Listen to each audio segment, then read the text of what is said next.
Assalamualaikum warahmatullahi wabarakatuh. Bismillahirrahmanirrahim. Innal hamdalillah nahmaduhu wa nasta'inuhu wa nastaghfiruhu wa nastahdihi. Wa na'udzu billahi min shururi anfusina wa sayyiati a'malina. Man yahdihillahu fala mudilla lahu wa yudlil falan tajida lahu waliyyan mursyida. Asyhadu an la ilaha illallah wa anna Muhammadan abduhu wa rasuluh.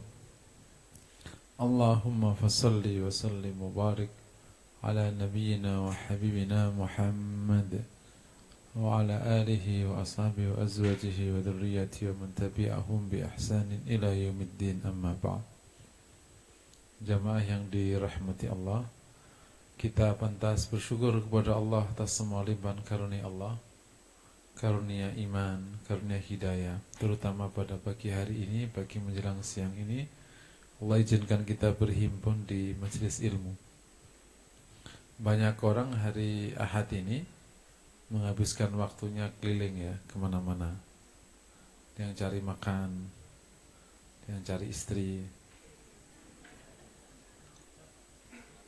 cari suami. Dan Allah giring kita, izinkan kita mencari ilmu di sini. Semoga makan dapat, istri dapat, suami dapat. Amin. Kayak ibu-ibu kenceng banget tuh suaranya. Allah izinkan kita untuk hadir di majelis ilmu di masjid, bisa i'tikaf, bisa zikir. Luar biasa. Bagi yang mengalami hidup lebih lama dan membandingkan berbagai macam input kebahagiaan, maka orang akan pada sebuah kesimpulan, kebahagiaan yang inputnya spiritual, apalagi spiritual berbasis agama, itu tidak bisa dinilai dengan apapun, sangat-sangat mendalam. Dan semoga Allah hadirkan kebahagiaan ini di tengah kita, amin ya rabbal alamin. Materinya mengenal lebih dekat Khadijah Al-Kubra. Ini istri Rasulullah yang mendampingi Rasul dari awal dan bisa jadi yang paling berat mendampinginya. Karena Rasulullah baru menikah lagi setelah Rasul mau pindah ke Mekah, mau pindah ke Madinah, saat kondisinya sudah lebih baik. Meskipun waktu di Madinah itu justru perang setiap hari, tapi perangnya itu menang. Waktu di Mekah, Rasul sendirian. Baru ada beberapa orang setelahnya. Kondisinya sangat lemah. Dihina, dicaci maki, itu Khadijah yang dampingi. Ibu-ibu mau dampingin suami kayak begitu? Halo? Mau, Bu? Suaminya yang mana? Luar biasa tuh. Makanya sampai ada seorang ulama gitu, sedikit agak berlebihan. Bisa jadi kisah Rasul itu berbeda kalau pendampingnya bukan Khadijah. Tentu tidak mungkin berbeda karena memang pendampingnya Khadijah. Karena waktu Rasulullah SAW mendapatkan wahyu pertama, yang sebelumnya Rasul sudah sering namanya at-tahannus, Khadijah lah yang memberikan penguatan mental kepada Rasulullah. Yani sekitar menjelang Rasul menjadi nabi itu, memang Rasul sudah sering naik ke gua. Hubbiba ilaihi tahannus, katanya. Dicintakan kepada Rasulullah itu tahannus. Dan kata Imam Zuhri, at-tahannus huwa ta'abbud. Tahannus itu beribadah. Tentu beribadah versi sisa-sisa agama Ibrahim. Karena orang Quraisy itu sudah mengenal kata Allah sejak Ibrahim masuk di situ. Itu salah satu hikmah kenapa Allah tempatkan risalah di Quraisy, bukan di Romawi. Karena Quraisy telah mengenal tauhid sudah mengenal kata Allah. Cuman akhirnya masuk syirik beberapa tahun sebelumnya. Ini sebelum Rasulullah diutus. Quraisy itu meskipun jahiliyah itu paling mending waktu itu. Banyak orang yang salah. Rasul diutus karena saking jahiliyahnya Quraisy. Jahiliyahnya Quraisy itu paling mending waktu itu. Sedunia itu jahiliyah. Dan yang paling mending, kenapa coba? Karena mungkin sedikit, bahkan mungkin satu-satunya bangsa yang masih mengenal Allah itu Quraisy. Jangan salah paham loh. Karena Ibrahim masuk, diteruskan oleh Ismail, benih tauhid di situ, Ibrahim membangun Ka'bah dan tidak dihancurkan oleh orang Quraisy sebagai simbol tauhid dan ibadah. Cuman akhirnya berubah itu ibadahnya. Mereka masih mengenal haji. Masa tiap tahun mereka haji. Cuman hajinya versi Quraisy, versi jahiliyah. Ada patung banyak di sekitar Ka'bah itu, di Ka'bah itu. Nah, Rasul sudah beberapa kali naik ke Gua Hira itu. Dan kalau habis makanannya turun. Habis bawa lagi, naik ke atas lagi. Kira-kira istri yang gak kuat, ngapain sih nyari-nyari gitu? Mendingan sama gue gitu. Bener gak gitu kalau orang Cipaku gitu? Khadijah itu benar-benar pendamping. Saya sering ibaratin Khadijah itu, ini ibarat aja ya. Kayak orang main itulah, apa itu? Barongsai atau barongsai. Itu kan kepala sama ekor tuh, itu kan harus sejalan. Nggak tahu kesepakatannya kapan, nggak ngerti. Yang jelas tidak mungkin si ini ke sini, dia ke sana, pasti putus. Khadijah itu kayak tidak ada kesepakatan, pokoknya Rasul seperti apa dia pasti ngikut. Gitu. Dan bukan ngikut tanpa sikap. Dia menguatkan Rasulullah SAW. Sampai akhirnya tiba, saya ingin mengisahkan ini dulu untuk kemudian menggambarkan sifatnya seperti apa, gitu. Dan berapa pengaruhnya terhadap agama dan kenapa sebabnya Rasul demikian mencintai Khadijah Al-Kubra. Sampai Aisyah itu cemburunya tak terkira karena Rasul masih terus menyebut ini teman Khadijah, dulu ketemu Khadijah, dan Aisyah mengatakan, ya Rasulullah, dia sudah meninggal. Jenazahnya sudah di sana. Kenapa kau masih mengingatnya? Itu sudah di Madinah Rasulullah. Karena demikian kuat hubungannya dengan Rasulullah Sallallahu Alaihi Wasallam. Sampai kemudian di malam itu Rasul mendapatkan wahyu, terjadi situasi yang sangat menakutkan. Karena Rasul didekap oleh makhluk yang tidak pernah ia kenal, didekap dilepas, didekap dilepas, didekap dilepas. Iqra ma'ana biqari, bacalah. Saya tidak bisa. Iqra ma'ana biqari, saya nggak bisa baca. Iqra bismi rabbikal ladzi khalaq, khalaqal insana min 'alaq. Bergegas Rasulullah turun dalam ketakutan. Kemudian sampailah ke rumah. Khadijah mengatakan ini, ya Muhammad, hai Muhammad, engkau orang yang baik sekali. Engkau orang yang memuliakan tamu, menolong orang lemah, dan menyambung rahim. Tidaklah mungkin Allah, Khadijah sudah kenal Allah, tidaklah mungkin Allah menghinakan. Kemudian Khadijah membawa Rasulullah kepada Naufal. Ini juga menjadi satu hikmah. Khadijah bukan orang biasa. Ia kenal pamannya sendiri yang ahli agama Nasrani. Ia tanya, ini pasti urusannya nggak jauh-jauh dengan urusan yang kenabi-nabian kayak gitu itu. Karena pada waktu Rasul muda itu kan berita ini sudah tersiar. Ada seorang laki-laki ketika dibawa oleh pamannya, kemudian pulang, kan tersiar di antara orang Quraisy. Ini laki-laki yang tidak biasa.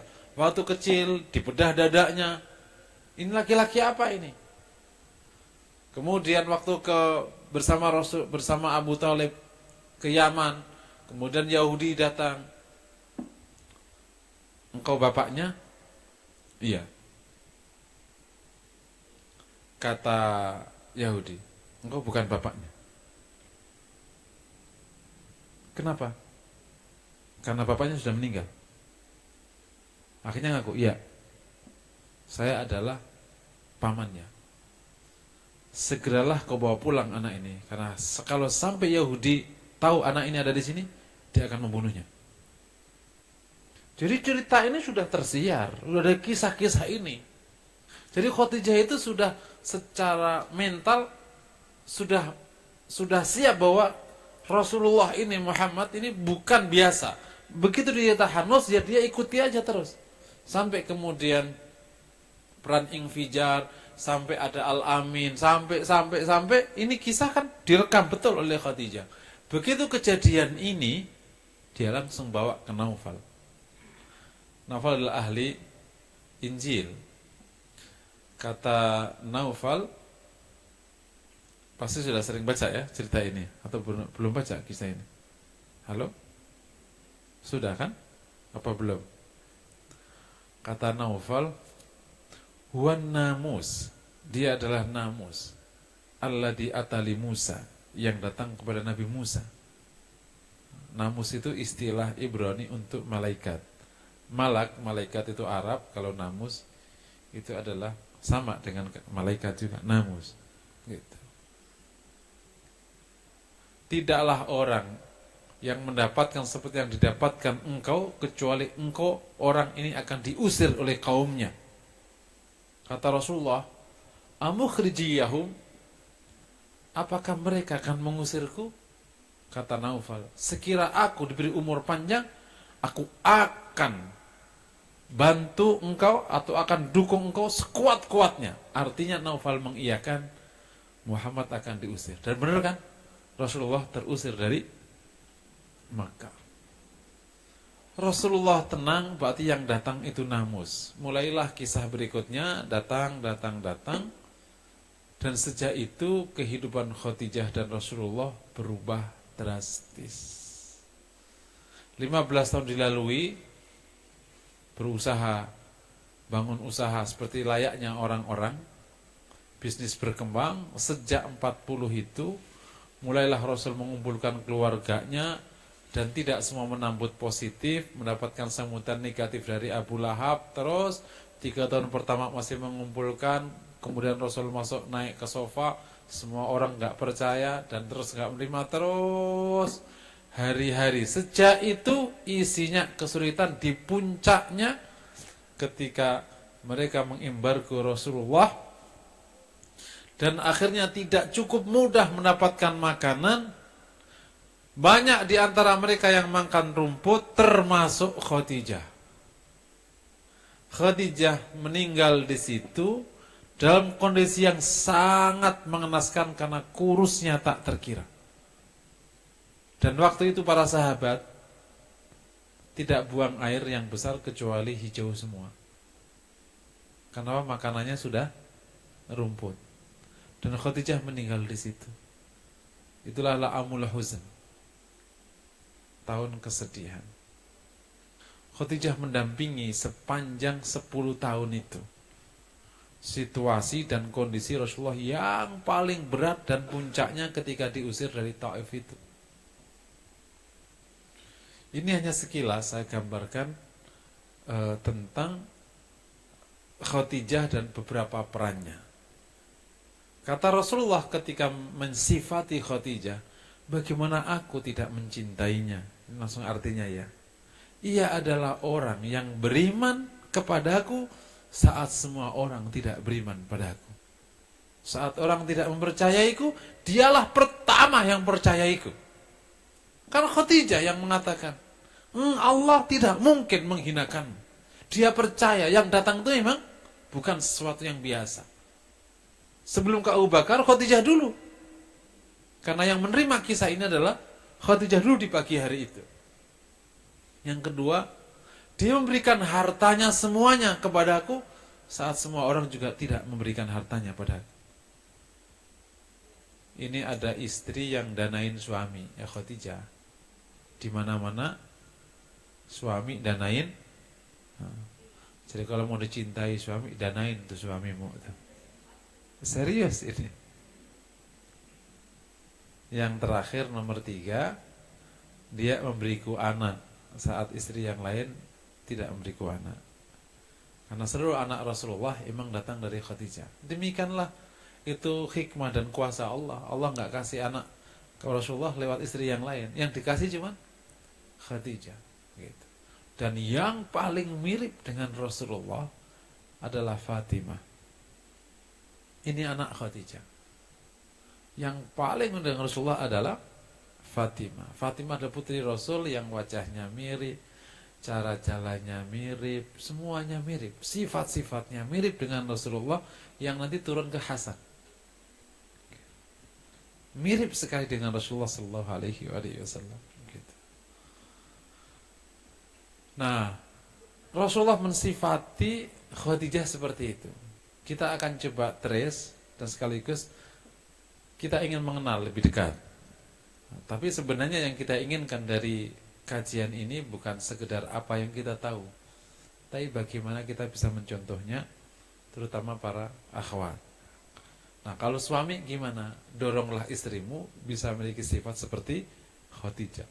Setuju? Bukan, wah nih istriku kayaknya nggak cocok, kamu ganti baru, nggak boleh gitu. Karena tugas laki-laki mendidik istri. Betul. Jadi kalau saya bayangkan, kalau ada ungkapan di belakang laki-laki besar, selalu ada wanita besar, itu persis betul ada di situ. Sehingga ada ungkapan kan dulu, Obama itu kenapa jadi orang hebat? Kan ada Michelle ya. Jadi siapa punya jadi istrinya Michelle akan jadi orang besar. Sampai dia nggak saking hebatnya Michelle. Sama dengan Hillary Clinton. Jadi banyak wanita-wanita hebat yang membuat suaminya jadi sangat hebat. Dan salah satunya dan puncaknya adalah Khadijah Al-Kubra. Wanita diajak miskin mau. Coba ngacung angkat tangan. Coba serius tuh. Wah, udah berarti gagal total dari awal sudah. Kan sifat pertama Khadijah, diajak miskin mau. Diajak sengsara ya. Sifat pertama yang dimiliki Khadijah, mampu menanggung beban. Bukan ngambil enak Khadijah itu. Makanya gitu. Kan udah bilangin jangan usah naik-naik gunung segala, nah repot kan jadinya. Yang ngomong gitu siapa? Cipaku itu mah. Mau enaknya sendiri.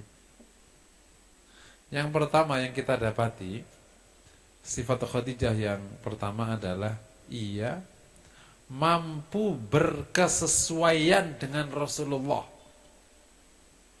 Itu sifat wanita utama. Jangan merasa hebat jadi wanita yang terus berselisih dengan suaminya. Enggak hebat. Makanya waktu sebelum memilih, pastikan emang laki-laki itu jadi imammu. Qawwam, kokoh, berpikir baik gitu ya. Nah, kalau sudah menemukan itu, berkesesuaianlah engkau. Ibarat pendamping. Ngeritik mulu, enak gak begitu? Wakil, tapi ngeritik mulu, jadi gak gitu? Berkesesuaian itu, bagi wanita, itu kemuliaan. Karena laki-lakimu akan memuliakan. Tapi yang berselisih terus sama suaminya, itu penghinaan. Karena laki-lakimu akan pergi darimu. Benar gak? Halo? Suami ke utara, kamu ke selatan. Ma kita yuk pergi yuk, enggak aku di rumah aja. Kata suaminya, ma ini kalau lagi kayaknya nggak ada uang, kita nggak usah pulang kampung ya. Enak aja pulang kampung.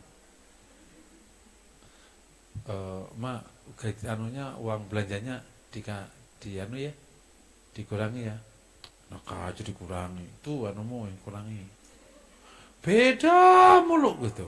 Betah nggak Pak punya suami kayak gitu Pak, istri gitu? Serius? Sifat ini sekarang diprovokasi agar kalian berbeda dengan suamimu atas nama emansipasi, feminisme dan macam-macam. Sangat salah loh. Tidak ada satupun laki-laki yang mau sama wanita yang bentuknya begitu, itu nggak ada yang mau. Sehebat apapun engkau, berkesesuaian. Gitu. Jadi, apakah berarti dia nginduk taklid buta sampai nggak punya prinsip? Enggak.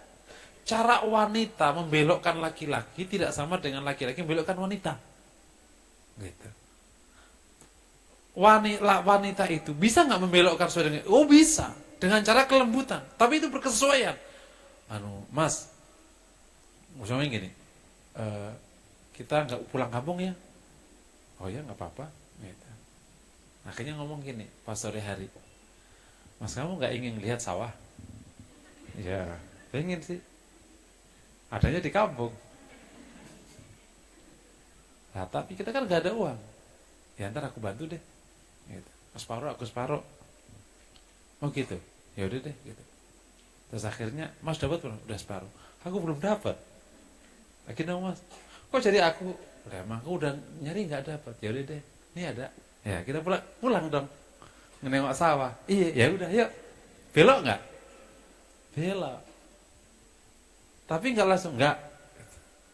Itu namanya berkesesuaian namanya. Dan Khadijah itu sanggup kayak gitu. Rasul apa? Ikut dia, berkesesuaian. Itu nggak gampang punya sifat itu. Itu yang paling nonjol. Bayangin, diajak apa? Itu kan rumit hidup sepanjang 10 tahun setelah jadi nabi itu.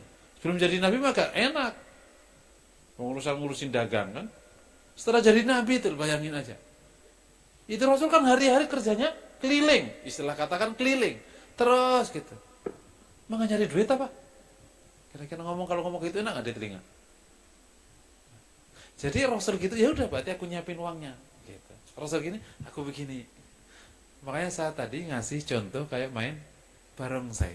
Begitu kepala gini, aku berarti begini, begini. Jadi terus, emang ini sama-sama orang hebat kan? Nah, imamnya bener, kalau imamnya bengkok mah repot emang. Berkesesuaian dengan imam bengkok emang repot, siapa suruh milih. Pertama ya, itu kemudian di dalam fasalihat qanitat, ciri pertama salihat qanitat, abidat saihat itu di ayat yang lain. Begitu bicara keluarga, salihat itu qanitat, terus hafizat. Karena itu memang hal yang paling diinginkan laki-laki dari seorang wanita. Dan akhirnya visi keluarga bisa dijalankan. Gak ada friksi di keluarga.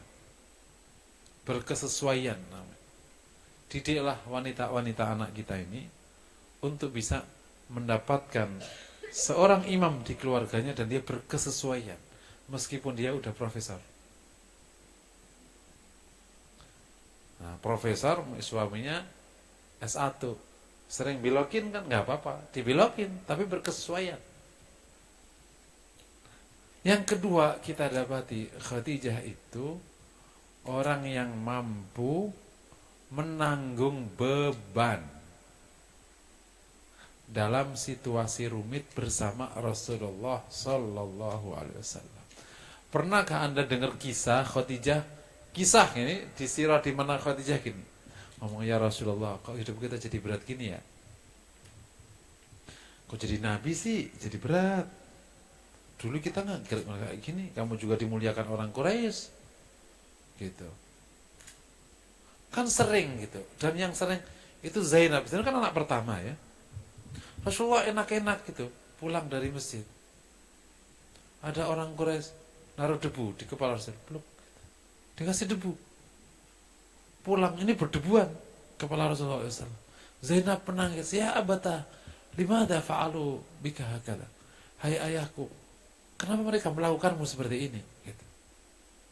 Kata Rasulullah, ana Rasulullah wa innahu lanazir. Saya utusan Allah, ia pasti menolongku. Ini kan hari, jadi setiap hari itu setor sedih ke rumah itu. Belum lagi yang berat-berat, kan, dikasih kotoran, diinjek kepalanya. Ini kan hari-hari ketemu sedih. Dan pernahkah Khadijah Udah berhenti aja jadi nabi, udah ribet. Mampu menanggung beban. Gitu. Sebagai seorang pendamping Rasulullah itu mampu menanggung beban. Ibu siap nggak kira-kira begitu? Halo? Emang suaminya apa menanggung beban itu? Seorang wanita besar harus punya sifat ini. Serius, saya dapati banyak keluarga yang anaknya hebat-hebat, selalu saya temukan ciri ibunya mampu menanggung beban. Kuat sekali wanita, nggak ngeluh, nggak nangis, nggak kuat, tough. Dinamika keluarga ditanggung, nggak pernah keluar dari mulutnya keluhan sama sekali. Dan itu kita dapati dari Khadijah Al-Kubra radhiyallahu taala anha. Masya Allah. Wanita elit, kaya raya, super cantik, meninggal melarat. Bahkan dikisahkan, tapi kisah sahih nggak sahih ini belum saya temukan. Kain kafannya nggak cukup. Karena emang diembargo. Dan itu tidak membuatnya merasa terhina. Meyakini sebuah kebenaran. Gitu. Bapak kalau punya istri kayak gitu seneng gak kira-kira? Halo? Nah istrinya kayak apa sekarang? Makanya ya, kenapa waktu memilih pasangan itu kok suruh fokus memilih agamanya, ingat ya. Karena ini, agama ini yang membuat dia sanggup punya sifat-sifat kayak begini ini. Orang tidak mungkin sabar, menang beban itu kan sabar ya. Kecuali kuat sekali agamanya. Gitu. Kalau antum kisah beberapa kiai yang hari ini pesantrennya besar, kau pikir itu muncul belakangan? Atau langsung kayak Sangkuriang gitu. Semalam. Atau kayak siapa tuh yang bikin candi 1100 tuh 1000. Itu dinamika di keluarga tak terkira, beban tak terkira, sanggup dia nggak makan sehari. Termasuk kisahnya guru kita sama Umar ibn Hafid yang di Yaman, kuat nggak ngeluh. Adalah mas, ganti kerjaan aja. Gojek kayak apa, yang penting dapat duit. Gak jadi pesantrennya kalau gitu. Nah ini ibu-ibu semua, terutama yang remaja, sifat ini mohon terus diasah. Catatannya untuk ada semua yang masuk generasi now ini, terutama yang paling now, generasi Y, apalagi Z, sifat ini tidak dilatihkan. Kenapa coba? Pertama, Anda hidup serba instan. Oke. Bukan generasi kayak generasi X yang sekarang umurnya 40-an. Hidup serba instan. Mahasiswa zaman dulu kalau nyari tugas ke kampus, terus perpustakaan, ke toko buku, nyatet, terus baru. Itu seminggu baru jadi. Hari ini kemana? Handphone. Terus Google, terus share, sor. Ya saking share terus kan, udah. Ngirimnya juga ke email ke gue, udah nggak pakai alat apa-apa, udah. Selesai tugas. Ingin tanda tangan di kertas, kirim, suruh. Nah, selesai apa? Selesai. Udah nggak kemana-mana. Ini anteng di sini, kerjaan kemana-mana. Dampaknya nggak tough. Maka banyak hanya gara-gara nggak dibeliin handphone, nggak dibeliin motor, bunuh diri, nggak tough. Tidak mau berproses. Dan ini yang kita dapati dari Khadijah Al-Kubra, Masya Allah. Oke ya, ini sifat yang kedua. Yang ketiga, kita dapati Khadijah itu Nanti akan ada dua sifat utama di depan, nanti saya bahas terakhir. Dia orang yang sanggup memberikan segalanya untuk Rasulullah. Kan doktrin pertama bagi wanita itu kan dinafkahi, betul ya? Tapi itu kan bicara hukum. Tapi bicara tentang cinta dan etika, wanita itu baik untuk memberi. Rumusannya, siapa yang memberi, dia mendapatkan.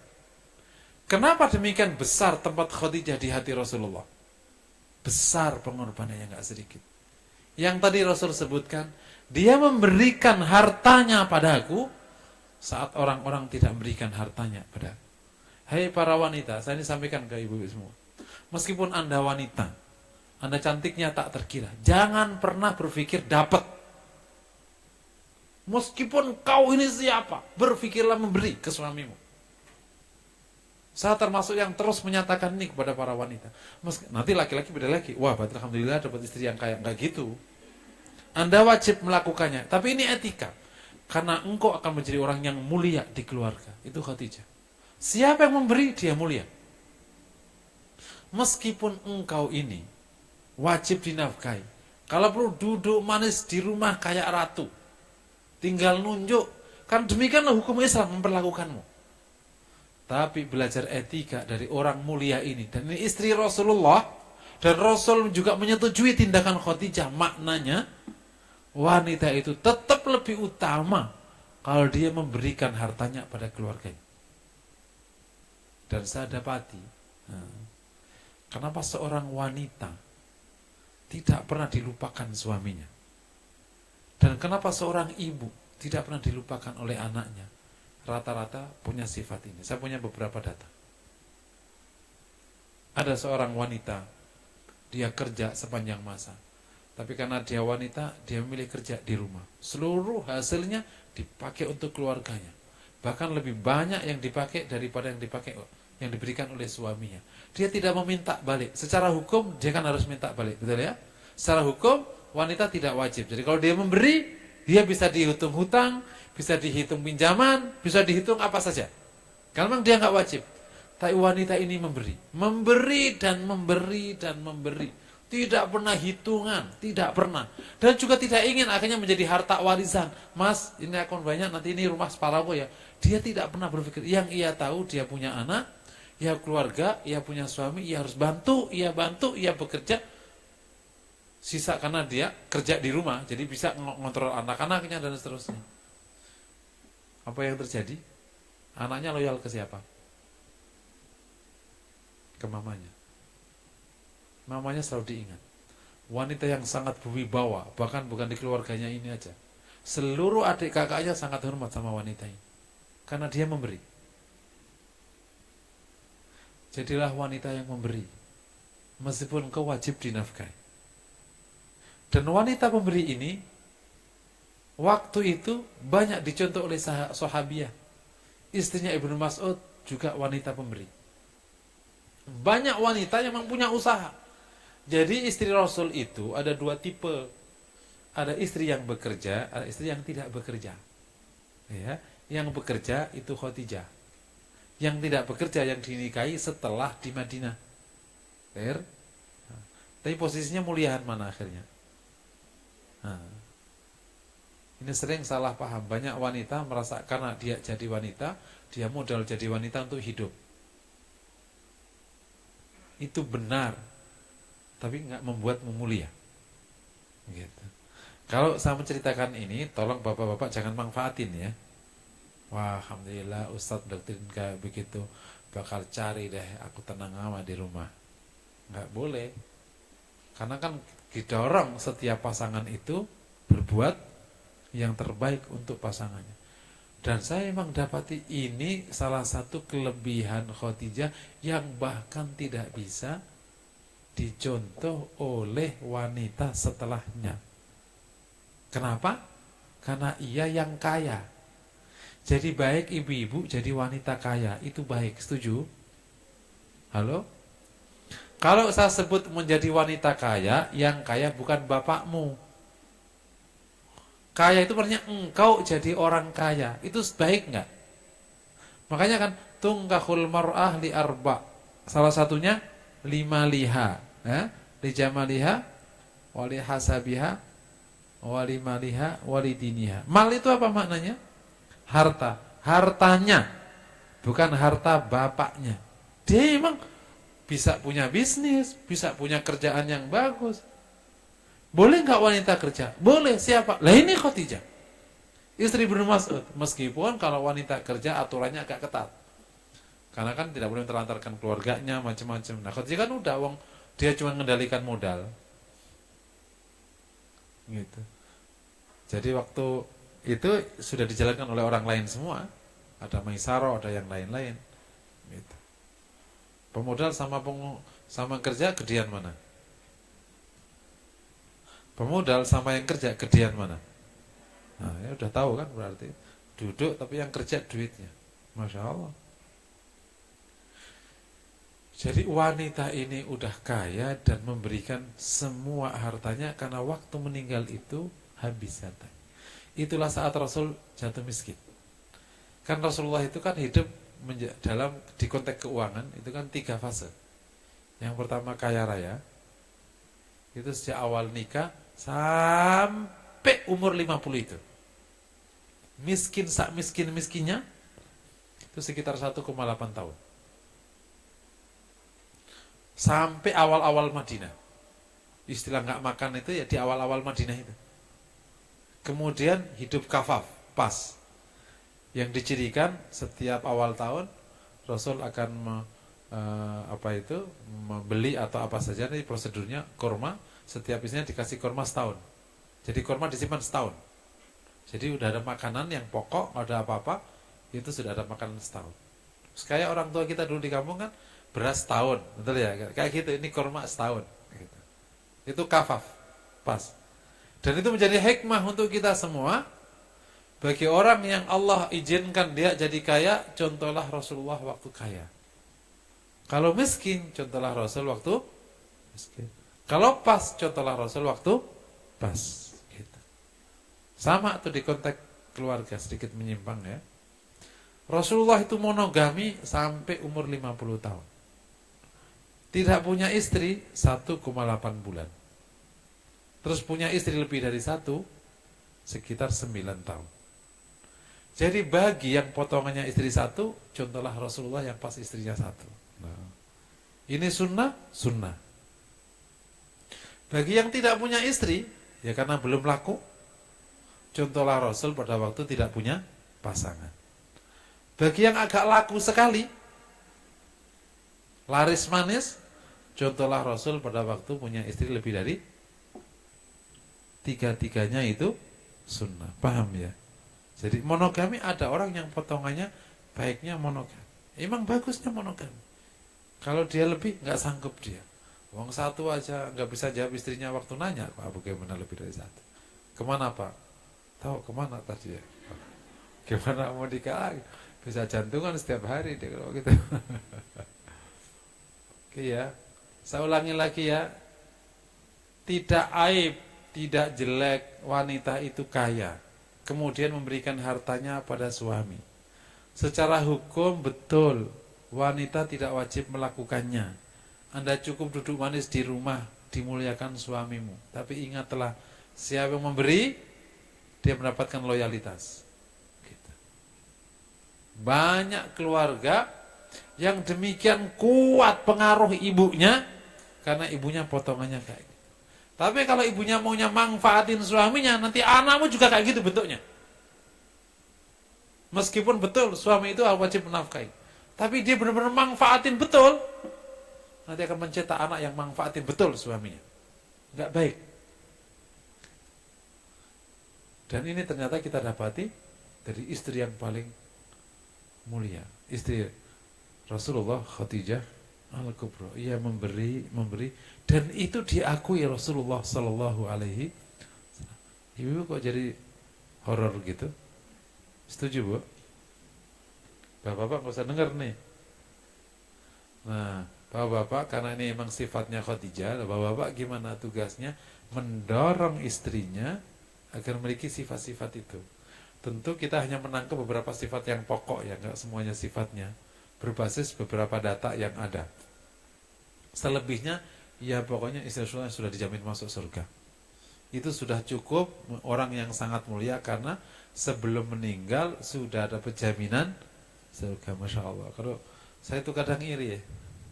Ini ada orang hidup sebelum meninggal dijamin surga. Kalau kita udah deh nganggur aja jamin surga gitu ya. Tapi mereka terus berbuat. Kita ini dijamin kagak pada malas. Yang dijamin aja nggak malas. Ini kita kan nggak ada yang jamin. Kan belum jelas loh nasib kita ini kelak di akhirat. Benar kan? Di alam kubur aja kita belum jelas tuh nasib kita di alam kubur nih. Ntar kayak apa gitu. Apa malaikat mungkar wa nakir baik sama kita atau langsung mukul astagfirullahaladzim semua selamat. Tapi kita kadang pada malas. Semoga Allah ya tambah hidayah kepada kita semua ya. Amin. Ya, itu sifat yang ketiga. Yang keempat, bahwa Khadijah itu memiliki ketegasan sikap. Ini memang salah satu ciri wanita Quraisy. Wanita Quraisy itu terkenal dengan kecerdasannya dan keberaniannya. Gitu. Khadijah itu wanita yang berkesesuaian tadi, tapi dia itu punya sikap. Dicontohkan pada waktu Rasul pulang dari Gua Thur. Dicontohkan banyak contohnya. Ayo jadi wanita kayak gitu. Kenapa? Karena nanti ada sifat yang ketiga yang berikutnya. Beliau cerdas. Gitu. Jadi wanita itu meskipun wajib berkesesuaian, bukan berarti nggak punya sikap. Bu, kita pulang kampung ya? Iya. Nggak lama. Bu, nggak jadi ya? Iya. Bu, anak kita pindahin ya ke sekolah negeri. Iya, Mas. Waduh, kayaknya kita pindah ya ke sekolah, ke pesantren. Iya, Mas. Ibu kok nggak pernah usul? Aku nggak bisa usul. Bisanya apa? Denger doang. Itu bukan taat, man. Namanya apa tuh? Bloon. Astagfirullah. Astagfirullah. Enggak. Berkesesuaian itu bukan berarti tidak punya pikiran. Dan Khadijah itu punya pikiran cemerlang. Itu saat itu nih, kok tidak bersikap clear. Misalnya nih saya asumsikan. Udahlah, tidur aja. Makanya tak. Pakai ke Gua Thur juga. Makanya gimana juga? Bisnis terbengkalai, kamu nggak kerja, anak-anak coba nggak keurus.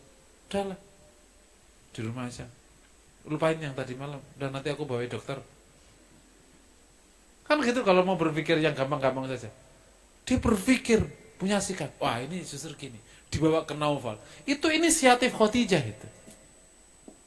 Masya Allah. Jadi memang Rasulullah itu mendapat pendamping yang super hebat semua. Apalagi nanti kalau istri yang lain. Memang Aisyah pernah mengatakan, ya Rasulullah, bagaimana orang sepertiku tidak cemburu pada orang sepertimu?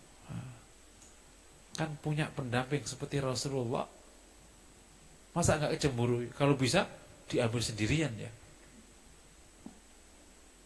Tentu Rasulullah itu sudah tidak. Iya, seorang Rasulullah itu sudah pol-polan kan. Tapi yang bersifat kemanusiaan, ganteng, betul ya? Nggak usah bayangin, ibu. Terus baik. Baiknya itu kan tak terkira Rasulullah. Nggak pernah bersuara tinggi. Terus melayani diri sendiri Rasulullah itu. Rasulullah itu melayani diri sendiri. Kata Aisyah, kana yakhdumu nafsahu. Ia melayani diri sendiri. Bayangin, suami ganteng nggak banyak nyuruh, kan keren banget kan? Ya Allah, nggak ngerepotin suamiku gitu. Terus dermawan sekali. Gitu. Kalau orang sekarang nyebutnya duitnya kayak tisu, dicabut keluar lagi. Dermawan akroman nas, kata Aisyah. Dermawan sekali. Terus dhahakan, suka tertawa. Jadi gemuruh di rumah. Bukan manyun mulu. Terus basaman, murah senyum. Murah senyum, suka tertawa, kan jadi renyah hidup itu. Gimana? Udah ganteng, udah baik, dermawan. Mau gak punya suami kayak begitu? Sekarang suaminya kemana emang? Oh belum. Bapak-bapak kayak begitu Pak sifatnya. Coba kebalikannya. Udah jahat, pelit. Mukanya kayak kereta, gak pernah senyum. Gimana? Empat gak punya suami kayak gitu? Kembali ke kisah Khadijah ya. Punya sikap yang tegas. Tapi ini memang ciri Quraisy. Saya dulu nih keluar timah sedikit. Memahami sabda Rasulullah al-a'immatu min Quraisy. Pemimpin-pemimpin itu dari Quraisy. Kok bisa dari Quraisy itu kenapa ya? Gitu ya. Kalau di kajian fikih, demikianlah sabda Rasulullah, maka syarat pemimpin itu Quraisy. Makanya pada waktu Muawiyah jadi, ya udah, ya diterima karena Quraisy. Terus terjadi Abbasiyah, Quraisy, nggak apa-apa gitu. Setelahnya baru ada kajian-kajian loh. Kenapa? Karena memang Quraisy itu punya sikap. Sikap-sikap leadership yang tinggi. Dia pemberani Quraisy itu. Wanitanya juga pemberani. Bukan wanita yang taat, tapi penakut. Pemberani wanitanya. Terus cerdas. Terus kritis Quraisy itu. Bertanggung jawab. Jantan. Itu Quraisy. Wanitanya juga kayak gitu. Wanitanya itu tidak belok dari belakang. Enggak. Iya, enggak. Jadi wanita, tapi berkepribadian kuat wanita Quraisy itu. Tampak di Khadijah. Gitu. Makanya munafik itu enggak ada di Mekah. Mekah itu enggak kenal munafik. Enggak ke Rasulullah. Iya. Di Madinah baru ada munafik. Karena Madinah itu budayanya emang karena pertanian. Gitu. Iya enggak. Mirip-mirip sebenarnya sama siapa? Sama sebelah sini. Karena sama-sama pertanian kan? Hipokrit. Khadijah itu bersikap itu. Kepada kita gimana? Hai para wanita, memilikilah sikap yang clear. Gitu. Dalam setiap halnya. Itu yang disebut dengan menunjukkan Anda punya kecerdasan. Tapi sekaligus memiliki sikap. Gitu. Wanita yang taat bukan berarti wanita yang tidak bersikap. Apalagi yang tidak berpendapat. Wanita yang taat tetap dia bersikap. Tapi nanti berkesesuaian. Ketemunya itu luar biasa. Dan itu kita dapati di Khadijah Al-Kubra. Masya Allah. Siapapun laki-laki, kok wanitanya kayak gini, jadi Pak. Benar, jadi orang. Saya kan punya perhatian besar terhadap pengembangan keluarga. Itu jadi betul. Dan banyak laki-laki, meskipun dia hebat, wanitanya kok nggak gini, ruwet. Contoh, ada namanya wanita tipe numpang namanya. Kalau Khadijah tadi berkorban, bersikap. Ada tipe numpang namanya. Numpang duit, numpang tenar, numpang populer, numpang ini gitu. Kira-kira suami jadi orang nggak kira-kira? Dia sama sekali nggak punya berat, pasti membebani suaminya. Itu di Jawa namanya numpang kamok ten. Ada tipe wanita kerjanya numpang. Suaminya kemana? Numpang ke sini, numpang ke sini. Semoga tidak terjadi ya. Ini beban bagi suami. Nggak akan jadi orang suaminya. Susah. Karena akan digerogoti terus oleh istrinya. Kok jadi horor gitu? Mau ada yang punya tipe begitu? Jangan sekali-kali.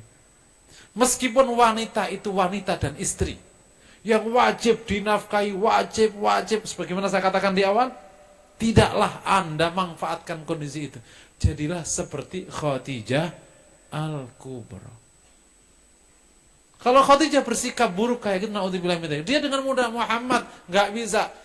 Kau harus kerja. Enak aja, kau pikir kau sia-siakan. Ini kan duitku.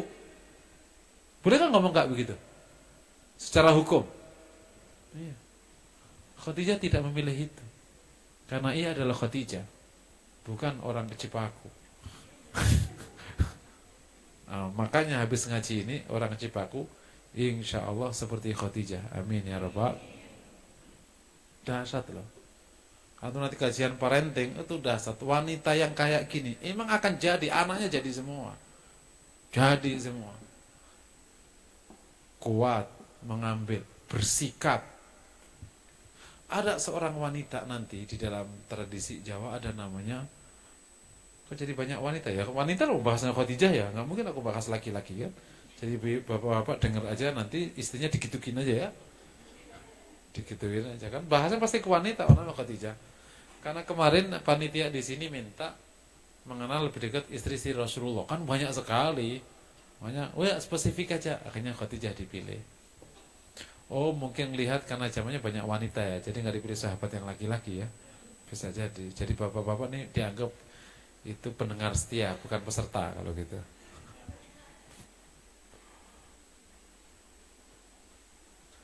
Di dalam ini, di dalam parenting itu ada beberapa tipe ibu yang memang akan menjadikan anaknya jadi orang.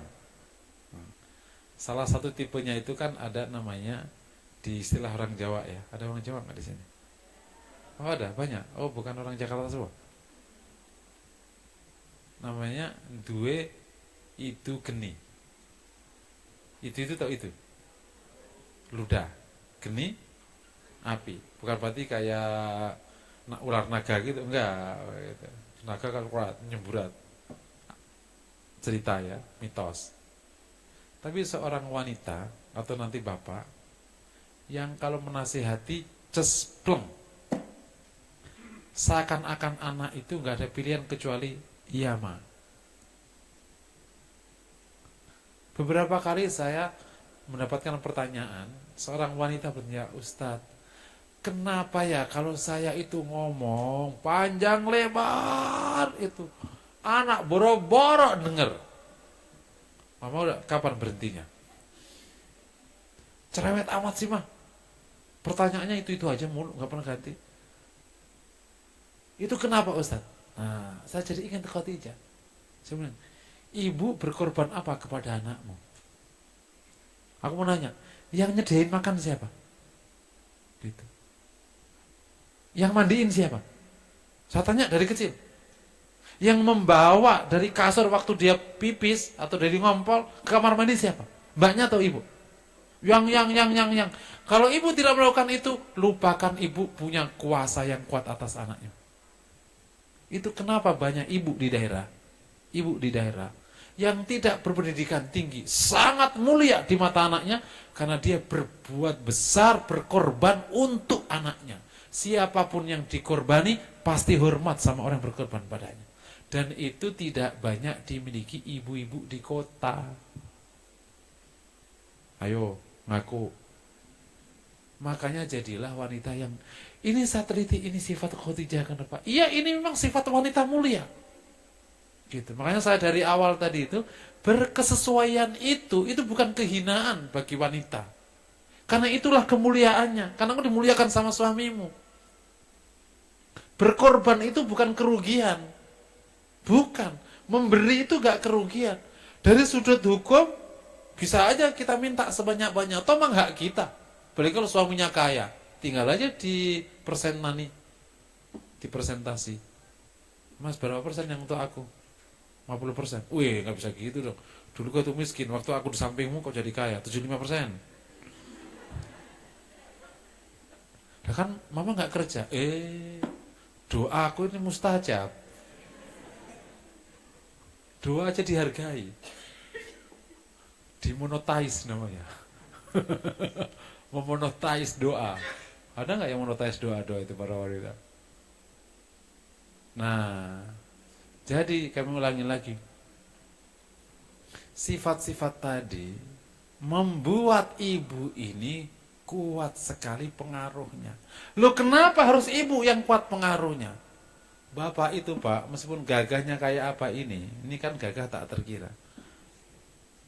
Kontribusi ke pembentukan karakter di anak itu cuma 40%, 60% itu dari maknya. Betul? Itu dari sudut gen. Yang berikutnya dari sudut waktu, yang paling banyak bersama anak adalah maknya. Jadi sekiranya maknya benar, kayak tadi, anak jadi meskipun bapaknya nggak jelas. Tapi kalau dibalik, bapaknya clear, jelas, maknya enggak anak itu. Ini banyak kasus keluarga yang kayak gini. Makanya kenapa Rasulullah itu menekankannya dimilih wanita? Kalau kan laki-laki kan gini, idza ja'akum man tardawna dina fazawwiju, kan gitu aja ya. Kalau datang padamu laki-laki yang kau ridhoi agamanya, nikahkan. Wa illa fa fitnatun fil ardi fasadun kabir. Kalau tidak akan terjadi fitnah dan kerusakan yang besar. Laki-laki gampang. Ternyata memang rahasia sukses keluarga itu di the power of mak-mak. Mak-mak betul. Yang punya kuasa kuat itu mak-mak. Anak itu karakternya di mak-mak. Kecerdasannya ngikut kecerdasan mak-maknya. Nah kalau wanitanya sekayak Khadijah tadi, pantas melahirkan Fatimah. Insya Allah. Gitu. Seneng ya Mas punya suami kayak Khadijah? Istri Khadijah. Nanti pulang ke rumah dinamain Khadijah semua. Amin. Insya Allah ya. Terus berikutnya kita tarik ke yang paling utama ya. Di samping tentu hal yang bersifat, ada sifat yang pasti akan Allah kasih Khadijah itu sempurna secara fisik, sempurna sekali. Jadi istri Rasul itu semua hampir sempurna semua, dengan berbagai macam perbedaannya. Ada kayak Khadijah, ada kayak Aisyah. Yang Quraisy itu kan Khadijah, Aisyah, Saudah, ada Ruqayyah, itu yang Yahudi ya. Bukan, Sofiyah yang Yahudi. Jadi emang Allah kasih kesempurnaan tak terkira. Jadi emang nomor 4, nomor 5 ya, ia punya kecerdasan. Saya bedakan kecerdasan sama sikap, karena beberapa hal berbeda. Punya kecerdasan. Ini sekaligus juga menjadi pelajaran. Nanti ada beberapa case kecerdasan Khadijah. Bahwa wanita itu bagusnya cerdas, betul kan? Jangan astagfirullah. Cerdas. Piawai dagang, kecerdasan finansial, betul?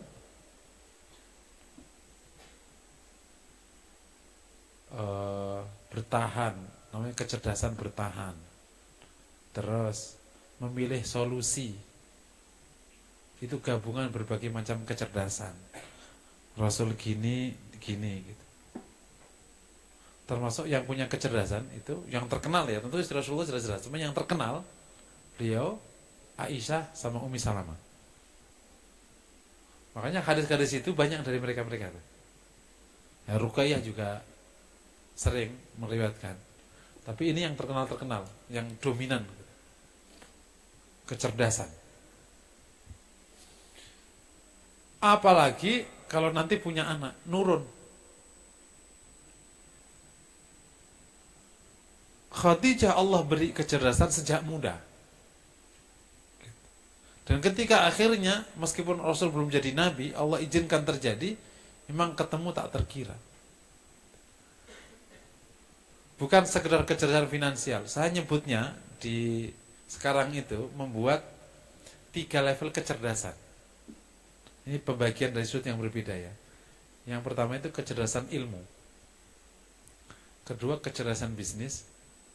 Yang paling ini kecerdasan politik. Kecerdasan ilmu itu paling gampang. Karena tinggal dengar, baca, belajar, dan lain sebagainya. Gampang sekali. Tinggal kuliah tempat yang bagus, pinter, betul ya? Sering ngaji ke Cipaku, pinter lah insya Allah. Amin. Tapi ngajinya ya tentu Fokus, bukan ngantuk, ngiler ngeces gitu. Insya Allah asal sering bisa. Berikutnya itu kecerdasan bisnis. Itu lebih rumit karena gabungan berbagai macam kecerdasan. Matematiknya harus jalan, betul ya? Melihat peluang harus clear. Sikap orang harus digabung, etika harus bergabung. Menahan emosi harus, nggak boleh greedy, nggak boleh rakus. Rakus ambruk. Pas, kemampuannya berapa, sanggupnya berapa. Itu gabungan berbagai macam. Banyak orang lolos di kecerdasan ilmu, bisnisnya nggak bisa. Nah, lebih rumit lagi kecerdasan politik. Gitu. Karena lebih kompleks permainannya. Nah, Khadijah itu sudah di atasnya ini. Gimana bisa membawa Rasul, mendampingi Rasul di situasi sepelik kayak gitu, berhasil melewati dengan sangat baik. Akhirnya Allah kasih solusi pada waktu akhirnya ke hijrah itu. Tahun ke-8 Rasulullah mengambil keputusan membawa sahabat untuk dibawa ke Habasyah. Semuanya nih pasti tidak pernah sepi dari peran Khadijah. Artinya kecerdasan ini tuh terasah karena hidup. Nah, karena sekarang kita ini telah masuki yang disebut dengan abad pendidikan formal, seakan-akan semua itu harus diformalkan. Padahal banyak orang yang belajar bisnis nggak punya kecerdasan bisnis, betul ya? Sekolah S2 manajemen dan bisnis, satu toko aja nggak berdiri. Itu pinter apa nggak namanya? Ada orang sekolah politik profesor, satu kuasa aja nggak bisa dapat IARAE. Itu namanya apa? Nah, itu mirip ada orang sekolah bola, tapi nggak pernah menang kompetisi. Namanya apa? Pengamat bola, pengamat bisnis. Ada orang belajar tentang bagaimana sekolah nikah dan pranikah, betul ya? Tapi satu suami aja nggak dapat, itu namanya apa?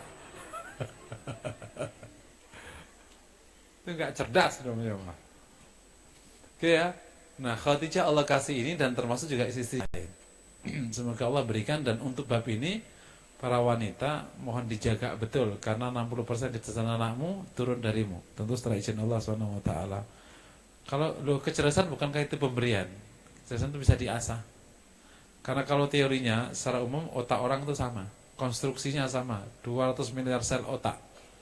Kenapa kok cerdas? Semakin bersambung selnya, semakin cerdas. Clear? Ini kan sel.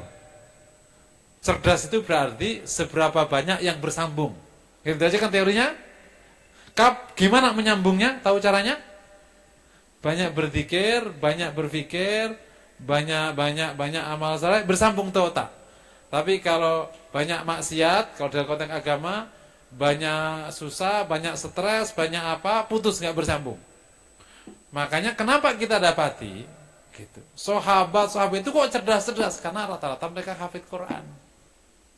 Itu udah jadi bekal dia jadi orang cerdas, banyak nyambungnya. Udah hafid Quran, setiap hari mengambil peran dakwah, mikir nggak jadinya? Mikir. Otak tidak pernah dianggurkan. Terus mikir, nyambung tuh otak. Terus nyambung. Udah kayak gitu, perannya nggak sedikit, perannya peran besar. Anaknya lahir dari wanita-wanita cerdas. Sahabiah itu kan sering ditinggal sama suami, betul? Waktu zaman di Madinah, jumlah sahabat waktu di Mekah itu cuman, ada yang tahu nggak? Yang tahu udah kasih hadiah. Selama 13 tahun Rasul berdakwah di Mekah, jumlah sahabat berapa? Ada yang tahu? Ayo Bu, dapat hadiah. Masjid Cipaku. 89 orang. Oke. Begitu sampai ke Madinah, dalam waktu 10 tahun itu berubah jadi 100.000. Lonjakan nggak sedikit kan? Nah, sepanjang 10 tahun di Madinah itu, terutama 9 tahun terakhir, karena perang Badar dimulai di tahun kedua, itu kan hampir 2 bulan sekali sahabat laki-lakinya pergi perang. Wanitanya ngapain? Mikir. Kepikir wanitanya langsung nangis. Gimana ngurus? Itu kan laki-laki pergi semua semadinah. Dia diajarkan hidup oleh Rasul demikian fight, otak nggak pernah nganggur. Jadi akhirnya emang cerdas. Nah, ini kan kecerdasan tradisional. Yang hari ini baru diteori-teorikan itu. Kenapa sekarang kok banyak baca buku tapi nggak pintar-pintar? Lah iya, bacanya juga nggak dibaca, liatin doang. Masuk bimbel tidur karena disuruh sama maknya. Sekolah seharian bolos. Gimana mau sekolah kayak panjang lebar tapi kok nggak pintar-pintar? Lah iya, mau dia terpaksa melakukannya. Nah, ketika mereka ini cerdas-cerdas, turunlah sahabat itu cerdas. Ya, itu yang kemudian saya pernah sampaikan. Kompetensi sahabat itu memang di atas orang kafir berlipat-lipat. Allah tidak mungkin wajibkan sahabat untuk mengalahkan 10 orang kafir, kecuali Allah tahu hambanya mampu. Kan pertama kali kewajibannya kan, kalau engkau punya 100, maka harus bisa mengalahkan 1000. Loh. Nah, kalau sekarang kompetensi orang mukmin berapa lipat dari orang yang tidak beriman? Setengahnya, seperempatnya, atau 2 kali lipatnya? Ini kecerdasan yang terasah. Makanya seorang Rib'i saja, menghadapi Raja Roma nggak keder. Kompetensinya selevel itu dia. Ada kisah yang cukup menarik. Seorang keluarga, suaminya diutus oleh Umar untuk berjihad, diutus oleh Umar, dan ternyata berapa tahun? 18 tahun. Begitu pulang, masuk masjid, mereka rata-rata kalau pulang kan masih ke masjid. Memang sunnahnya kan dari mana? Masjid. Di situ ada majelis besar sekali, diisi oleh anak muda yang umurnya masih 15-an. Kata laki tua ini, ya Allah, betapa mulianya bapak dan ibunya bisa melahirkan seorang anak muda yang alim sekali. Di usia 15 telah menjadi mufti di Madinah. Madinah loh. Kalau mufti di Jakarta, di Cipaku masih mending. Madinah. Ya. Betapa mulianya gitu. Akhirnya habis sholat, laki-laki ini pulang ke rumah. Pas rumah, kagetlah istrinya. Panjang lebar. Masya Allah. Pas ketemu, dia nanya, ibu, dulu waktu saya tinggalkan engkau itu kan hamil. Di mana anak itu? Gitu. Terus dia nanya, anakmu telah jadi orang besar, udah besar, udah segini, gitu. Terus dia cerita, aku tadi mendapati anak muda yang pandai sekali, majelisnya besar sekali. Betapa beruntungnya ayahnya ibunya ya. Kata ibunya, betapa beruntungnya ayahnya dan ibunya. Ibunya gak menceritakan tentang anaknya. Begitu pulang, anaknya datang. Inilah anakmu. Bukankah ini yang tadi punya majelis besar di Masjid Nabawi? Ya, inilah anakmu. Menangislah ayahnya ini. Selama 18 tahun atau 15 tahun tadi, yang didik siapa? Ibunya. Ibu-ibu cerdas lahir tahun itu. Kalau tidak salah namanya Salim Ibn Nafi'. Terus Ibn Abdullah Ibn Umar bin Khattab, kalau nggak salah itu. Jadi keturunan Umar bin Khattab kalau nggak salah. Nah itu besarnya pengaruh para wanita, dan wanitanya pada cerdas. Termasuk kalau Anda nanti ngelihat kisah ibunya Imam Syafi'i, sama tuh. Memang ibu waktu itu keren-keren banget memang ya. Semoga kita semua jadi ibu yang keren ya. Ibunya Imam Syafi'i ketika umur berapa tahun dari Palestina dibawa ke Mekah. Agar apa? Agar disusukan ilmu kepada keluarganya di Quraisy. Dan umur 15 tahun jadi orang besar. Ibunya dampingi. Emang ibu-ibu hebat. Terakhir yang kita dapati dari sifat Khadijah ke-6, nah, gitu. Kokohnya iman beliau terhadap Allah dan Rasulullah. Enggak goyah. Jadi iman Khadijah itu kayak Abu Bakar. Cepet gitu. Nggak kepanjangan cerita. Iman itu kayak cinta. Karena ada orang yang dapat cinta itu pakai logika. Didata dulu, lihat dulu tingginya berapa, beratnya berapa, ininya berapa, diukur visnya, diukur akurat nggak akurat ini gitu, baru cocok. Pas lagi ngelamar udah dilamar orang nggak jadi. Ada orang cinta karena biasa, ketemu lama terus cinta. Ada cinta karena terpaksa, udah tinggal di doang yang mau, udah sama dia aja dah. Nah, iman Khadijah itu kayak orang yang pas disodorkan oleh ibunya, Dek mau nggak nikah? Mau? Kamu nggak ngelihat? Nggak, aku tahu. Ibu pasti tidak akan mengecewakanku. Ibu tahu seleraku dan ibu juga tahu apa yang aku inginkan ke depan. Kamu nggak ngelihat nggak? Pas dapat, emang keren banget. Nah, itu namanya cinta karena barokah. Iman Khadijah itu begitu Rasul datang langsung beriman karena dia tahu siapa Rasulullah Shallallahu Alaihi, kayak Abu Bakar. Begitu diceritain langsung beriman. Kata Abu Bakar, kalau untuk urusan kisah Isra Mi'raj, ini konteks yang sudah berikutnya, saya beriman. Kalau Muhammad mengatakannya pasti benar, karena setelah beriman tentang apa yang lebih jauh daripada urusan Isra Mi'raj. Wong dia beriman, dia berkata ada Allah, aku percaya, ada akhirat, aku percaya, karena aku tahu siapa Rasulullah Shallallahu Alaihi. Nah, Khadijah itu imannya kuat gitu. Nah, makanya akhirnya masuk di bawah asyarah muasyarah bil jannah. Kop, nggak pakai ragu, nggak pakai bimbang, nggak pakai apa, klop dari Allah. Dan itu salah satu fadilah keutamaan yang Allah berikan kepada Rasulullah. Rasulullah didampingi wanita yang beriman padanya. Kan ada kisah Nabi didampingi oleh wanita yang kufur padanya, punya anak yang kufur padanya. Naudzubillah. Rasulullah itu istri dan anaknya beriman padanya, tapi Rasul dikasih ujian di paman-pamannya. 6 sifat cukup untuk menggambarkan Khadijah Al-Kubra. Tentu lebih detail masih banyak lagi, tapi ini insya Allah udah menggambarkan sosok mulia ini yang mendampingi Rasul yang paling sulit waktunya dan yang paling berat menyampingi Rasulullah karena waktu awal-awal bangun dakwah.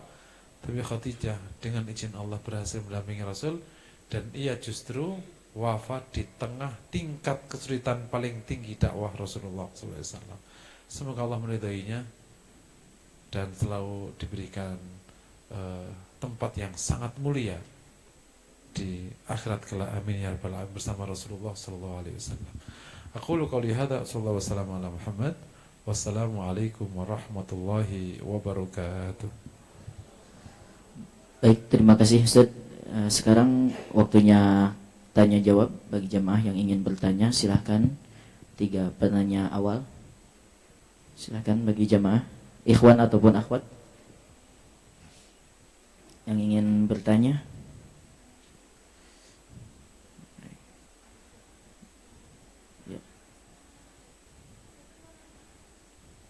Silakan. Sambil tanya jawab kita sediakan sedekah terlebih dahulu, sedekah infak. Silakan kepada panitia. Iya, jamaah sekalian, ini ada edaran sedekah. Ini adalah kabar baik.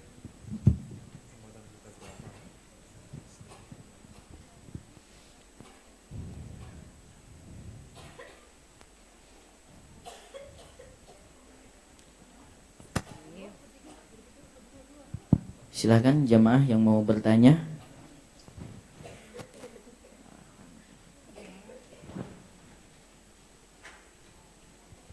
Bismillahirrahmanirrahim. Ustadz, mohon izin bertanya. Tadi sempat disampaikan terkait istri, ternyata seperti yang tadi disampaikan Ustadz, bahwa istri itu justru lebih baik memberi ya. Memberi itu ternyata justru lebih baik. Tapi kadangkala mungkin antara sepasang, antara suami dan istri itu ada kesepakatan dan sangat memahami satu sama lain.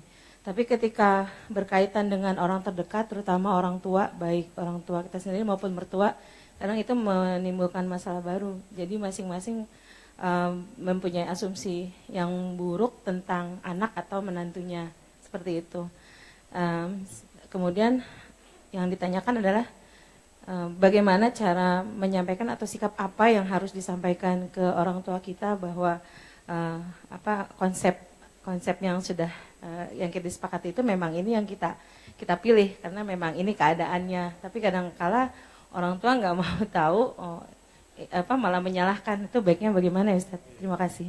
Assalamualaikum warahmatullahi wabarakatuh.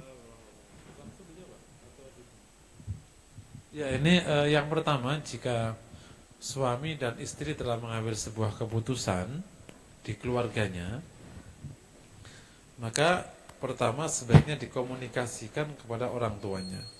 Secara hukum orang tua tidak bisa merubah keputusan ini.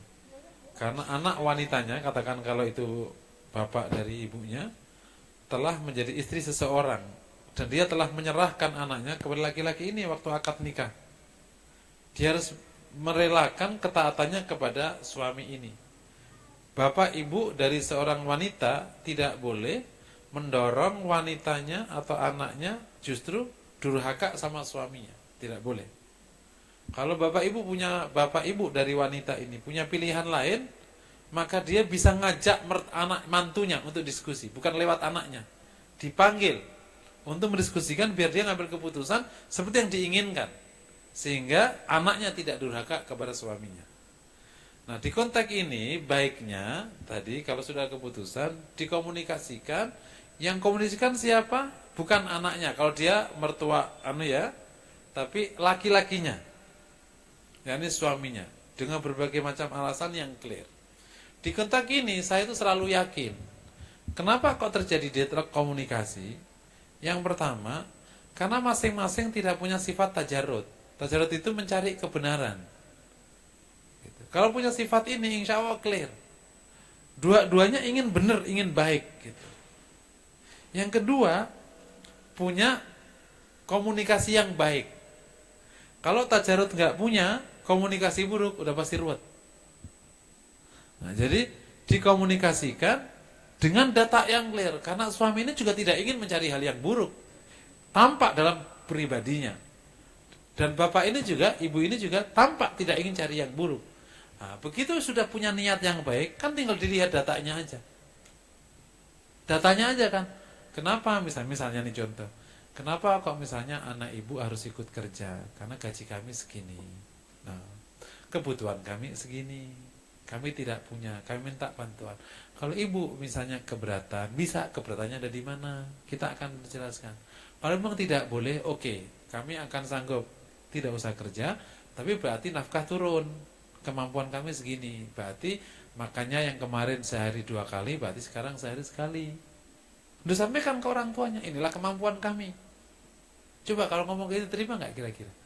Diterima, karena semua pakai data. Kabar buruknya, mohon maaf, kita tidak terbiasa memiliki komunikasi baik by data. Semuanya pakai emosi, pakai asumsi, pakai persepsi, bukan substansi. Yang sisinya yang negatif, bukan sisi yang positif. Kalau data, substansi, akurasi, yang tadi insya Allah clear. Gitu. Saya punya pengalaman banyak di bidang ini. Pilihan-pilihan beragama, contoh beragama, insya Allah kalau kita komunikasinya baik, ini gini. Nggak memaksa dan tidak menyalahkan, tidak menyudutkan. Begini kira-kira. Terserah. Terakhir, gitu. Ini ada kaidah. Sesuatu yang baik, kalau menyebabkan pecah, sebaiknya ditinggalkan. Contoh tadi, udah bagus nih. Tadi misalnya keputusan suami istri gini, tapi pecah. Enggak, berarti ngalah. Al-ithar fi umurid dunia mustahabbah. Ini kaidahnya. Ngalah urusan dunia itu disunnahkan. Ya. Yang baik kok menyebabkan pecah, repot, debat, itu sebaiknya ditinggalkan. Kecuali memang bukan urusan dunia, kayak iqamatus shalah, enggak, itu enggak bisa isar. Tapi halal duniawi boleh isar. Wallahu a'lam bishawab. Terima kasih. Ya silakan, ada lagi yang mau bertanya?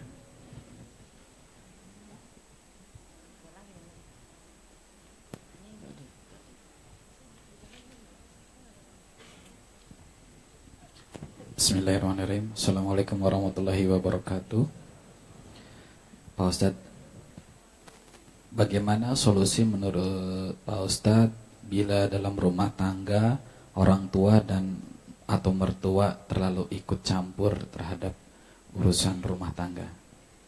Sebab seringkali kita lihat bahwa khususnya untuk yang pengantin baru, ya, orang tua mungkin karena masih merasa sayang dan cinta memberikan perhatian yang berlebihan sehingga lebih banyak mengatur kehidupan rumah tangga. Bagaimana solusinya? Demikian.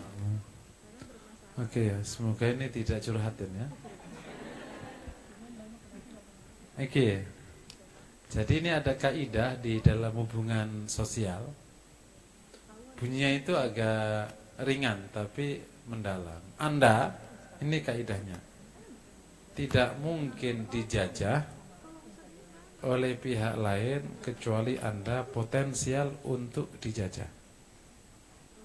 Kita kiaskan, Anda tidak mungkin ditipu oleh orang kecuali Anda potensial untuk ditipu. Paham maksud saya? Ini ungkapan menarik. Hubungan antar manusia itu sebenarnya hubungan saling melihat. Ini kira-kira kalau gue tipu bisa nggak? Nggak mungkin orang nipu. Kalau orang marketing tahu, ilmu marketing. Marketing itu nggak akan masuk kepada orang yang tidak mungkin bisa dipengaruhi.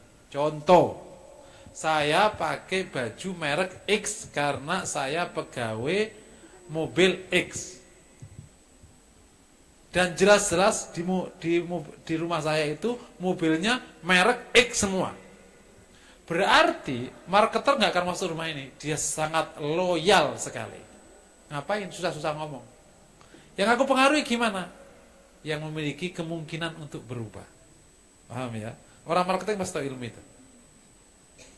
Jadi kalau ada orang diintervensi orang, Anda potensial diintervensi. Serius nih. Sebelum bicara orang lain, diri sendiri. Kalau ada orang on, bisa nggak dihipnosis? On, nggak bisa.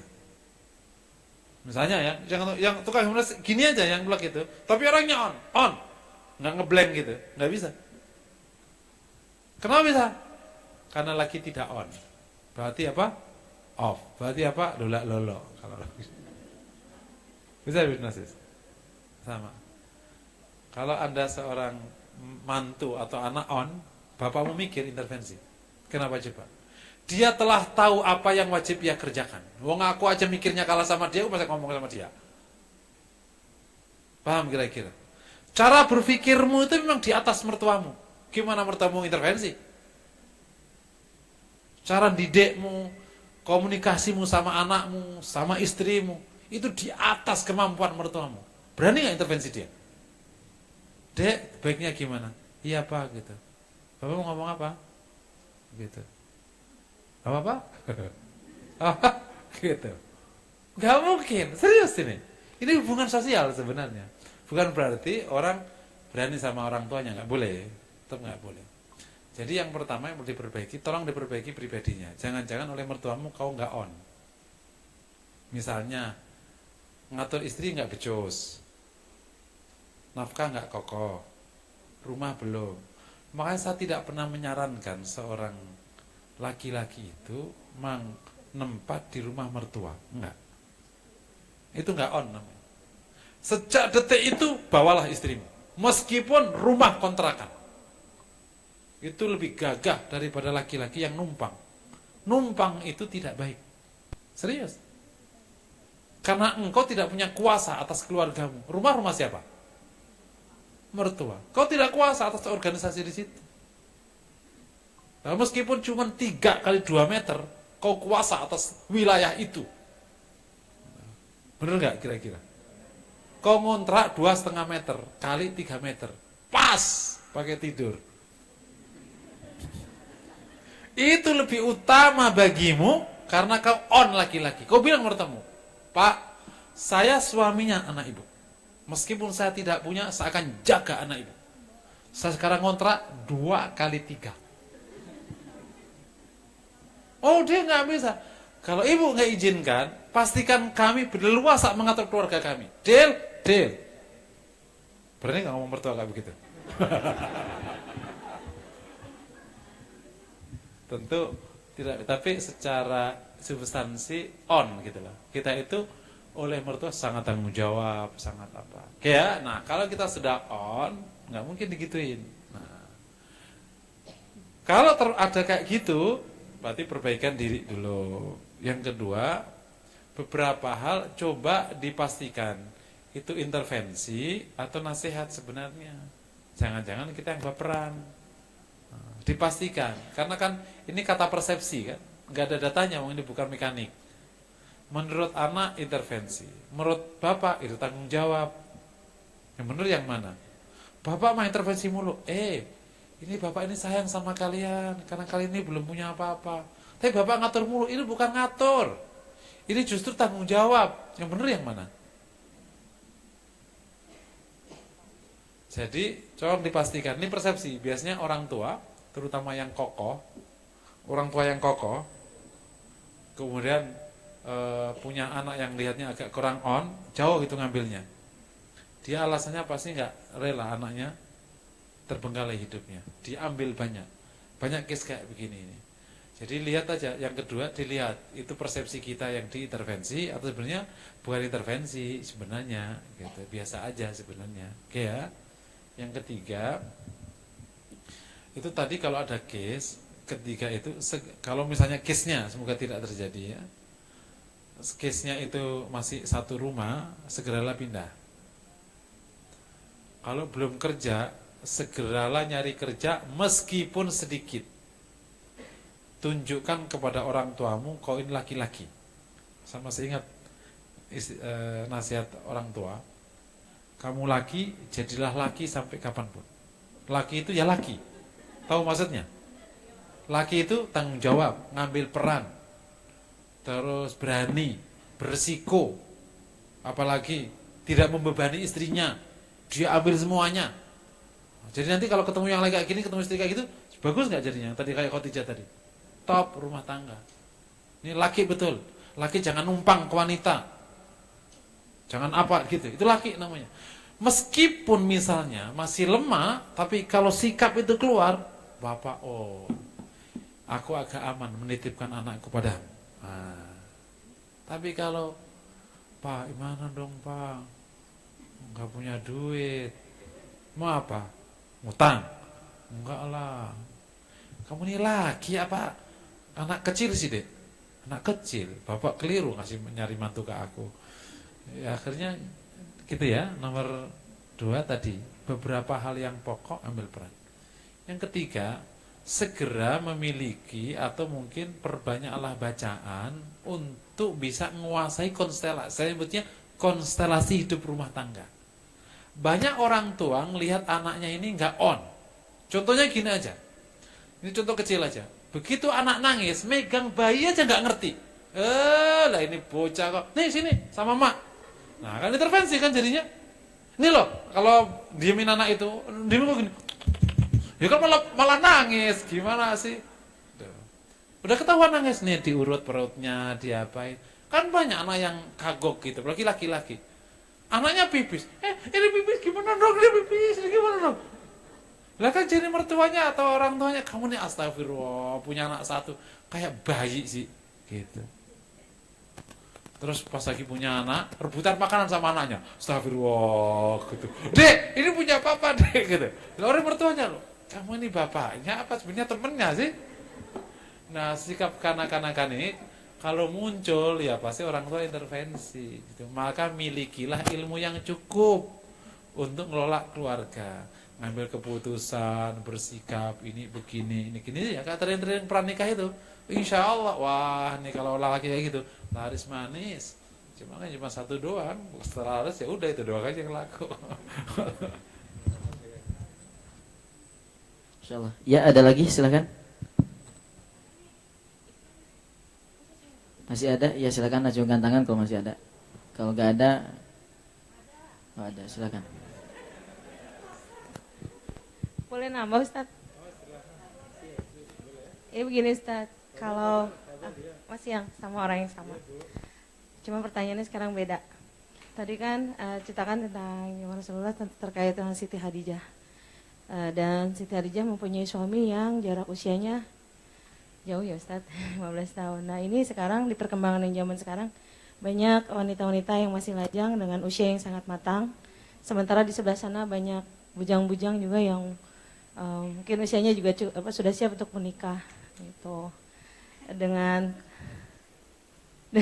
kondisi pada nunduk dengan kondisi yang ada sekarang, sebaiknya bagaimana memotivasi kedua belah pihak tadi yang sama-sama jomblo tadi supaya bisa mungkin ada qadarullah, ada takdirnya mereka bisa berjodoh gitu Ustaz. Mohon nasihatnya buat kedua belah pihak ini.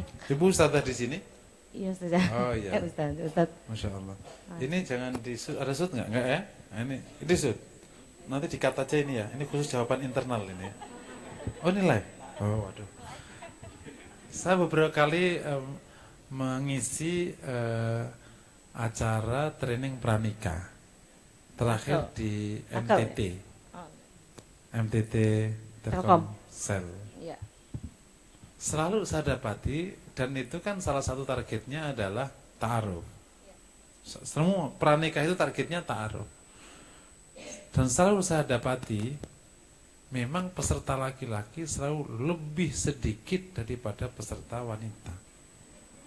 Pernah case itu 2 dibanding 70.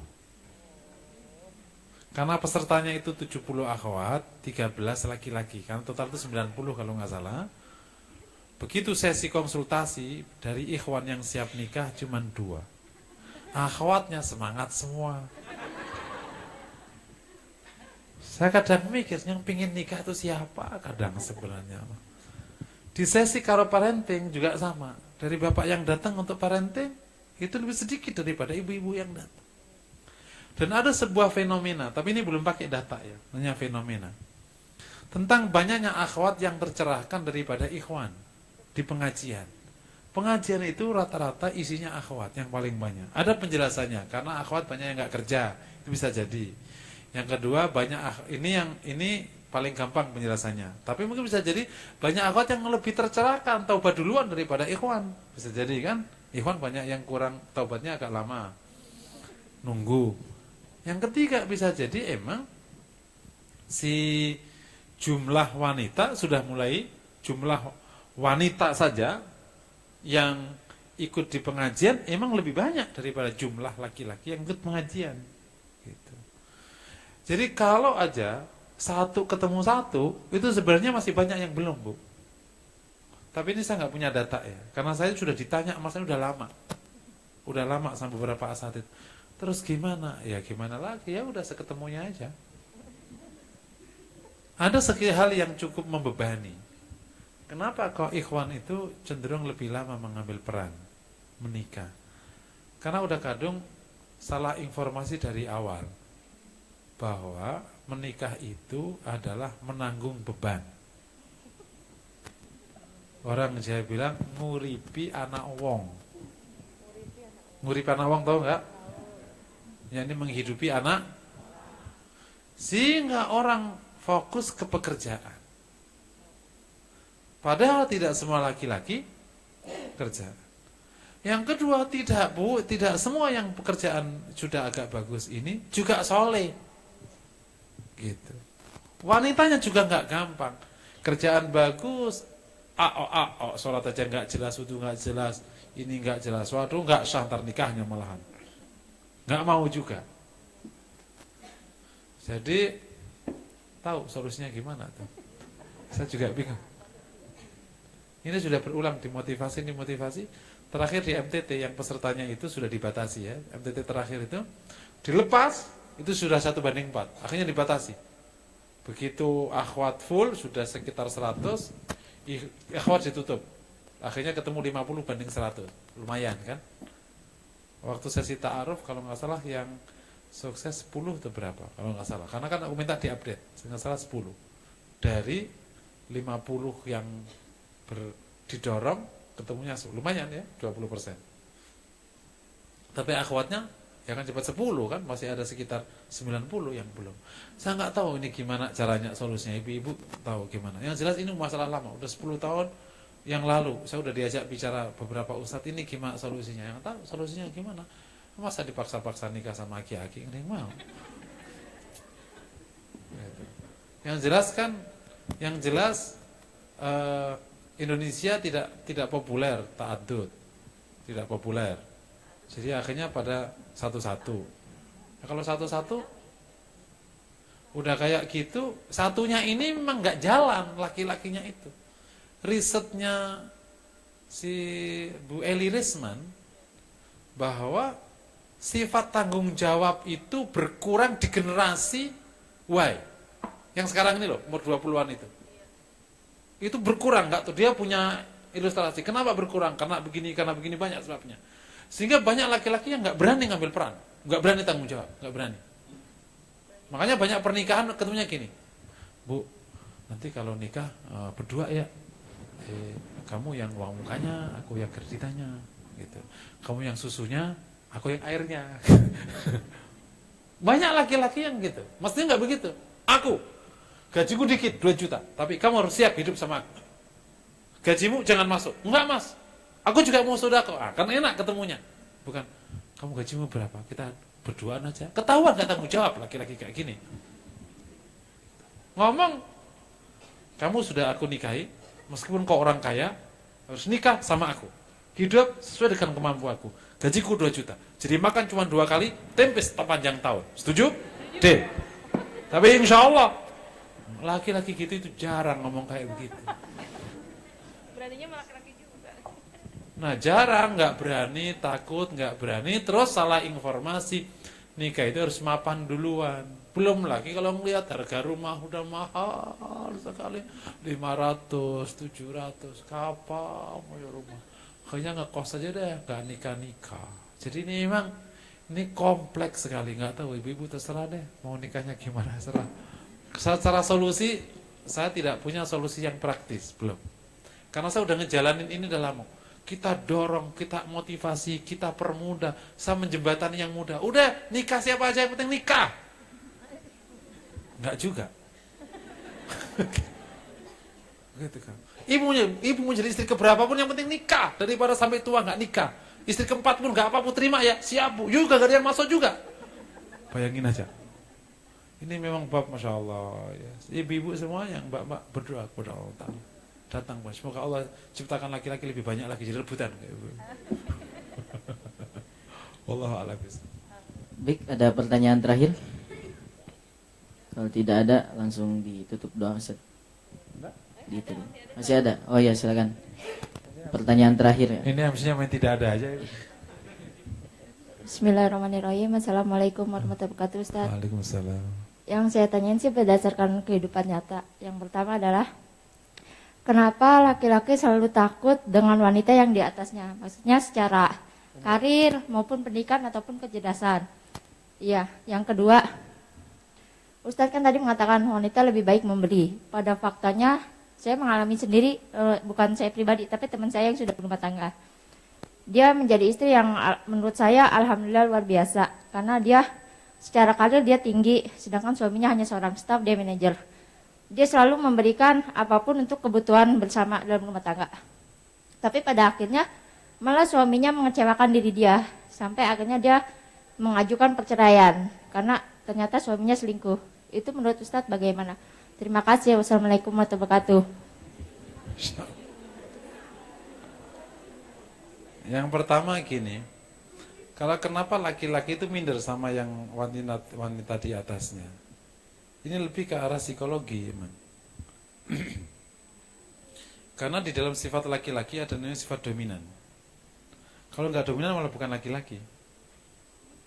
Laki-laki itu punya sifat itu. Kamu lihat aja, kata kalau kita tes tanpa pakai prosedur agama dulu ya. Laki-laki, wanita ketemu. Siapa yang traktir? Otomatis tuh, keluar dulu. Terus naik motor. Siapa di depan? Fitrah. Jadi memang dia punya sifat dominan. Justru itulah menjadi dasar dia jadi laki-laki. Sehingga dia mimpin. Karena dia dominan, akhirnya dia tanggung jawab. Berani ngambil peran, berani berkorban. Biarkan saya yang lelah, biarkan saya yang capek, asal istri dan anak-anakku bahagia. Nah, itu laki-laki. Nah, Seneng nggak punya laki gitu? Nah, yang diulang anak-anaknya saja, jadi istrinya. Asal istri dan